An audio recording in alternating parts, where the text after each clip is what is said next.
Luzon, Visayas at Mindanao, Metro and Mega Manila. It's a happy Wednesday! Ay, anong pinagkakaabalahan nyo ngayong araw ng Miyerkules, mga kabisyo? Kumusta naman po ang inyong gising? Nakatulog ba? Naku, iba't ibang dahilan kung bakit hindi nakatulog.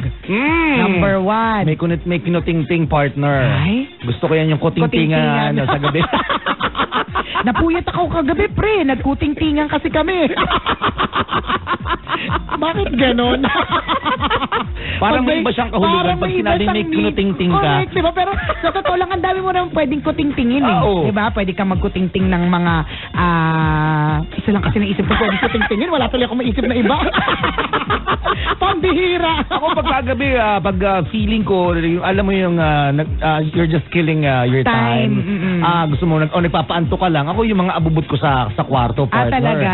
Oo. Ang ginagawa po ni Chuper. Tinatanggal ko lahat yung mga tag ng damit ko. Correct, tama. Tinatanggal niya po, sinisira niya po lahat ng damit niya, tapos bubuuin niya po ulit hanggang antukin siya. Ganun po yung mga gawain ng single.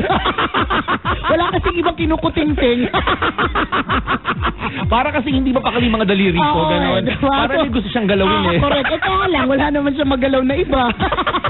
So maninira na lang po siya ng gamit ng kwarto, tapos bubuuin niya po ulit. At least, every day or every night is a challenge for Chris Chuper. Kayo po, kabisyo, ano pong dahilan ng pagkapuyat? O anong dahilan bakit nakatulog ka ng mahimbing? O, diba? Very good. Ang importante issues na dapat po nating matandaan at ipagpasalamat na today is a brand new day. Nagising ka and every gising is a blessing. Correct. Again, let's all be thankful, mga kaibigan, kasi may panibagong mga experience na naman tayong makakaharap ngayong araw na ito. Tama. At again, may mga tao pong natulog kagabi na hindi na nagising ngayon. Diba? So the fact na nakakapakinig ka ng tambalan at parte ka ng Tambalan Nation. Yes! Diba? Blessing na po yan kasi ibig sabihin nagising ka. Dear Nicole and Chris, tambalanisa niyo po ako since 2011. Please help me naman po. Kasi sa totoo lang po, naglalaban na po ang puso't isipan ko because I really miss my ex-boyfriend. Na-realize ko na ang pwedeng magpaligaya sa akin ay siya lang. Kaya parang tuloy, gusto ko na po siyang ibalik sa buhay ko. Nicole and Chris, sa tingin niyo po ba tama lamang na i-text ko siya para mag-usap kami ulit, para manumbalik ulit ng nakaraan? Kasi feeling ko siya lang talaga magbibigay sa atin ng kaligayahan. Sa akin ng kaligayahan. Thank you, Tambalan, and more power. Ikaw ang makakatansya niyan. Feeling mo ba may pag-asa pa na magkaroon ng second chance? Pero alam mo, partner, it doesn't mean that you miss someone. It means you need to take him back eh. Correct. Kasi syempre talaga mamimiss mo. Parte ng buhay mo eh. Alam mo yon, pagising mo, may text na mula sa kanya. Pag meron kang special na event, may lagi kang kasama. Alam mo yon, talaga nakakamiss. Maraming oras ang ginugol mo sa kanya araw-araw. Tapos sa isang iglap nga naman na parang, hala, wala na, hindi na mangyayari to. Oo, kasi wala na magyayaya ng sine. Tama, di ba? Kunyari, may palabas na bago, hindi ka makakapanood. Kasi parang feeling mo, ano pang saysay ng sinehan. Correct. Kung wala ka naman love life, di ba mga lahat ganon? Yun nawala. Lahat yun, feeling mo nawala. But, alam mo, kabisyo, just because you miss him doesn't mean that you need him back. Alam mo yun, parang feeling ko lang it doesn't... Kasi kaya nga naiintindihan ko na naglalaban yung puso't isipan. Kasi hayaan mo muna sila mag-away sa ngayon. Pag napagod sila, titigil din sila. Kasi yun yung mga dahilan kung bakit binabalikan natin na nagpapakatanga tayo sa isang tao. Kahit alam naman natin in the first place na kung bakit tayo naghiwalay, hindi na dapat. Hindi kasi namin alam kung ba't kayo naghiwalay. Naghiwalay ba kayo kasi may asawa talaga siya, kabit ka lang ang kati mo kasi? Ganyan. O isang rason na pwede mo tingnan yun. Ano ang rason ng inyong hiwalayan? Diba? Kung ang paghiwalay naman napakababaw na dahilan, kabisyo, di pwede. Pwede naman siguro magkaroon ng second chance. Pero yung okasyon o yung sitwasyon na kaya kayo naghiwalay kasi nalaman mo babaero. So yan, drug addict na tokhang na minsan nakawala lang, di ba? Tama, di ba? Ang taas-taas na ng balikat, di ba? Kulang-kulang na ang ipin, kadodroga, di ba? Yun yung dahilan. Ilang beses mo na binagsabihin pero ayaw pa rin magbago. Yun na siya di ba? Ayaw pa rin, di ba? Pero syempre namimiss mo, mahal mo eh. Dahil sa mga pagkakataon na hindi naman siya addict, sweet naman siyang tao, maalaga naman siya sa'yo. Ka naman, in other words. Maalaga naman, ganyan, masaya ka naman. Kaya lang, naghiwalay kayo kasi adik-adik siya. Naghiwalay kayo kasi babaero siya. Naghiwalay kayo kasi may asawa siya. Yun yung dapat mo laging tatandaan. It doesn't mean na kapag ka namimiss mo isang tao, kailangan mo siya pabalik sa buhay mo. Correct. Kung sa tingin mo malabo na kayo magkabalikan at malalim ang dahilan ng inyong paghihiwalay o talagang mabigat ang rason ng inyong hiwalayan, huwag mo nang hayaan na magkaroon pa ng second chance. Ito yung madalas sinasabi ng tambalan, napakarami po ng isda sa dagat. Hindi kung nasarapan ka sa galunggong, hindi laging galunggong. Try mo yung dalagang buki, masarap din. Malay mo, di ba? Oo, try mo yung tuna, mas masarap din. Correct, di ba? Marlin, masarap din. Hindi mo masasabi. At saka habang nasa isa kang relasyon, syempre hindi ka makakapasok sa isang panibagong relasyon. Di ba? Hindi namin sinasabi wag mo nang balikan. Kaya lang kasi hindi namin alam kung bakit ba kayo naghiwalay in the first place. Di ba? Correct. Kung mababaw na dahilan at talagang miss mo siya, edi go ahead. Ikaw na unang mag-text. Tama na yung pride na yan. Di ba? Correct. Kung ano makapagpapaligaya sa'yo. Kung ano sa'yo magbibigay ng peace of mind. Alam mo, partner, yun yung masaklap. Kung sino yung nagpaiyak sa'yo, siya din naman yung magpapatahan sa'yo eh. Totoo yan. Nakakainis yung gano'n.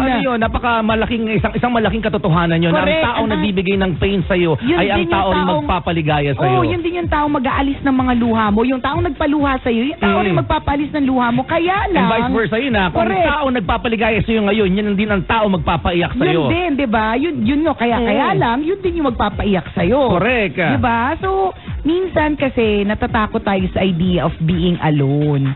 But being alone is okay. Loving yourself is okay. Saya kaya. Totoo naman eh. Alam mo, Kabish, minsan may mga ganun. Kaya stuck tayo in a relationship kasi natatakot tayo to be alone. Kahit na alam natin sa totoo lang na sakit naman talaga siya sa ulo. Dumaan ako sa stage na ganyan, partner. Na hindi pwedeng wala kasi parang feeling ko may mali sa akin pag wala. Ganon, di ba? Kasi minsan isipin mo, ano bang mali sa akin? Di ba parang pangit ba ako? Kaya nga. Di ba? Hindi ba ako kamahal-mahal, di ba? Malapit ka sa nanay mo, Nay. Tao ba ako? Sabi na nanay mo, muntik na anak. Alam mo anak, Alam mo anak, ayoko magsinungaling. Yung mga ganun, ang dami mong tanong bigla kung bakit di ba kapag nag-iisa ka na, yung pagkakataon na ayaw mo mag-isa. Yung parang, ano ba talaga, bakit ako nagkakaganito? May malaki bang atraso ko sa kapwa ko at wala nagmamahal sa akin? Ka nga eh. Yung feeling mo empty ka, di ba? Ang dami mong tanong ganon, eh. Pero minsan madidiscover mo pa kung sino ka kapag ka-alone ka. Correct. Di ba? So don't be afraid to be alone. And I know that you miss that person. Syempre naman, pinaligaya ka niyan. Sa mga magabing malalamig yan na nagpapainit sa'yo, di ba? sa mga panahon na naiiyak ka kasi nakakaiyak yung traffic sa Maynila, 'di ba? Yan yung magsasabing sa iyo, okay lang, maganda ka pa rin naman eh, 'di ba? Mga ganon. Nakakamiss yung ganon, 'di ba? Nakakamiss talaga. Kaya lang, baka naman may asawa, huwag mo nang mamiss. Huwag mo nang pilitin. Huwag mo nang pilitin. Baka naman nag-a-addict, Diyos ko, 'di ba? Huwag mo nang ipilit. Namunting na pagkamalan yung nanay mo, ikaw, 'di ba? Hinalikan yung nanay mo sa batok. Ang pangit. Niyakap habang naglalaba. Oo, correct. Ginanon. Niyakap pa ilalim sa kilikili. Binuhat. Pinaikot. Itinakbo sa may dalampasigan. Ibinili ng fishball. Addict. Akala niya, ikaw. Pareho pa kayong may nunal sa ilong. Tsaka, ano lang eh, maybe magkamukha kayo, tapos mas matandang version lang siya. Pag haggard ka naman, ganun yung itsura mo, di ba? Parang matanda. So, di ba? Ba't kayo naghiwalay in the first place? Baka adik-adik. Of course, you miss him. We understand. Lahat naman tayo dumaan sa ganung stage na miss yung mga exes natin. Actually, yun yung dahilan kung ba't hindi tayo makamove on eh. O kung bakit parang naka-hold on pa rin tayo kasi we really miss the person. But again, if you miss a person, it doesn't mean that you need him back in your life. Correct. Diba? And ganun talaga sa buhay. Again, people come and go. Kapag may umalis, umasa ka na may darating. Hindi man sa ngayon, hindi man bukas, pero malay natin sa lalong madaling panahon. Corrected ba? Diba? Yung taong higit na mas magbibigay ng kaligayahan sa'yo, diba? Yung tao mas magbibigay ng rurok ng kaligayahan meron mo. yan. Minsan kasi akala natin siya na lang eh. Akala natin totoo. Although, syempre, every relationship na pinapasok natin, gusto naman natin talagang he's the one or she's the one. Diba? Bakit naman hindi? Diba? Pero kapag ka nawala siya sa buhay mo, it doesn't mean na hindi ka na pwede magmahal at hindi ka na rin kamahal-mahal. Diba? Tama. May darating na bago, wag kang mag-alala na kung liligaya ka pa dyan. At habang hindi ka makamove on dun sa isa, walang dadating na bago. Kasi yung mga pwedeng umaligid sa'yo, may isip nila, ay parang bangag, lagi mo iniisip na iba. Diba? Tama, diba? Parang laging tuliro. Correct. Diba? Baka mamaya isa ka pa sa mga layuan kasi baka mamaya isa ka sa mga posibleng mapagkamalan. Diba? Ay, nako, kalurke. Kaya mo yan! Proseso talagang pag-move on ka, Bisyo. And parte talaga ng moving on process in you miss that person so much that you wanna go back to him. Ang sa akin, alisin mo na siya sa sistema mo. Depende yan sa sitwasyon eh. Kung sa tingin mo talagang wali na, namimiss mo lang talaga siya, it's normal. Diba? Well, we wish you good luck. Kung ano basta yung magbibigay ng kaligayahan sa'yo. Pero sa akin, mas tumikim ka ng bago. Diba? Ng ibang pagmamahal. Marirealize mo parang, ay, masasarap pala siya kasi doon sa isa. Iniyakan ko yun, itim ng batok nun. Diba? Totoo yan. Ang dami kasi dumaan sa ganyang klase ng stage, mga kaibigan. Akala mo hindi ka mabubuhay nang wala siya. Akala mo lang talaga, promise. Diba? Lahat naman yung sinabi natin doon sa mga ex natin. Hindi ako mabubuhay. Ay, nang wala siya eh. Alam mo yan, mga ganun yung mga iyak mo. Hindi ka makakain ng ilang araw. Haggard ka. Lahat ng mga comedy na mapapanood mo, iiyakan mo kasi may isip mo na sana kasama mo siyang nakikitawa. Diba? Lahat konektado sa kanya. Kumakain ka ng siopaw, naiiyak ka. Nagsisimba ka, naiiyak ka. Lahat na lang. Kasi akala mo, hindi mo kaya. Akala mo hindi ka mabubuhay nang wala siya. Pero wag ka, di ba, paglipas ng ilang panahon, tatawanan mo lahat. Sabi mo, yan. Grabe, ginawa ko yak yun. Yak kadiri. Ew talaga. Diba? Ganun lang yun. Kaya mo yan. Yan yung magpapatibay sa'yo. Tandaan mo yan. Diba? Tama yan. Ano, what doesn't kill you makes you stronger. Tama. Diba? So hindi mo ikamamatayan. Labanan mo naman yung lungkot mo, friend. And that will make you stronger, definitely. Hi kaya Derek Evangelista na nasa Manila ngayon, nakatutok ngayon, nakikinig sa atin. Thank you very much.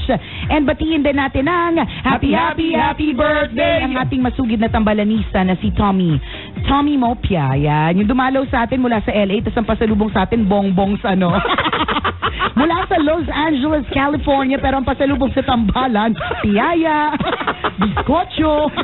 Di ba, dito muli pagbabalik daw niya, bongga na. Tama. Yan, siguraduhin mo lang na pinapabati niya rin ang lahat ng mga kamag-anak niya dito sa Pilipinas. Ang mga kabisyo natin, ako napakalakas natin sa Aklan. Hello sa mga taga Makato Aklan mula sa Mopia, sa Mopia family, sina Atsa Gimbal, Iloilo, sa Atsa Gimbal, Iloilo, at ang Gelonga family na nakatutok. Hello!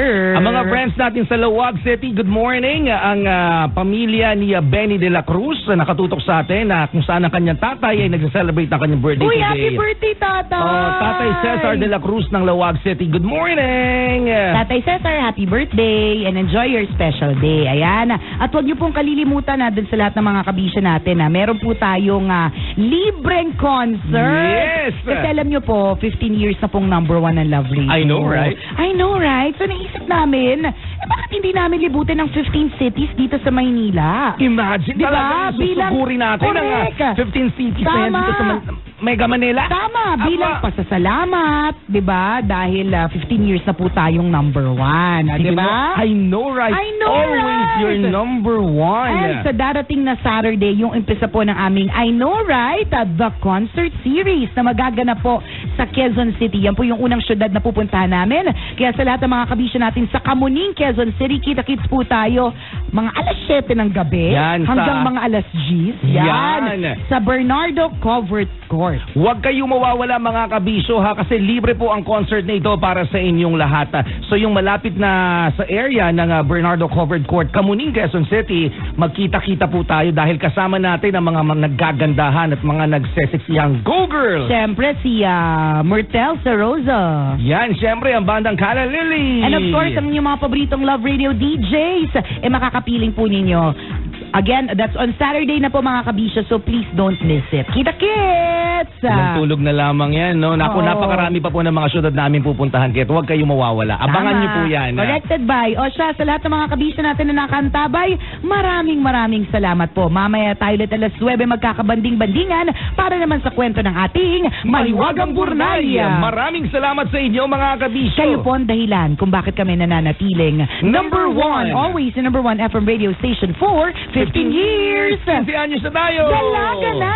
muli ako po si Nicole Yala. At ako naman si Cambio Henry Chuper. Na nagpapaalala, una magdasal ka para mabuhay ka, pangalawa mag-toothbrush ka para